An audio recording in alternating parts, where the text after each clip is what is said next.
speaking at an event like this in St. George, Utah not too long ago, and there was a gentleman in the audience. His name's David. And after the deal was over, I was sitting there talking to David, and I just, I'm always talking to people, trying to curious about how they got where they're at. And it's really, I want to know, what are those defining moments? Write that down, defining moment.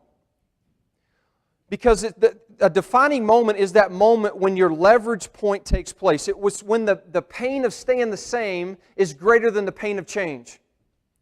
When we can get to that point is when we'll take the necessary actions to do the things that we need to do in order to go from where we're at to where we want to be. And so I'm sitting there talking to David, and I said, David, tell me a little bit about your story. He says, well, Bryan, what you have to understand about me is that several years ago I was extremely overweight.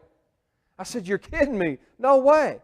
He said, yeah. He said, matter of fact, I said, what happened? How did it all change?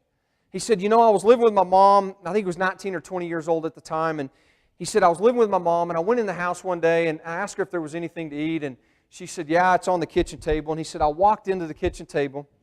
I looked on the kitchen table, and there's this big bucket of greasy fried chicken. And he looked at that bucket, and he thought, if I continue to do this, if I continue to eat this food, I'm just going to get bigger and bigger and bigger. And he knew that he didn't want that. That wasn't what he wanted. And so in that moment, it created enough leverage for him in an instant. Bam! That's how long it takes to change from operating out of a disempowered state to an empowered state. Come to find out, he was actually the month before on the cover of Muscle and Fitness magazine.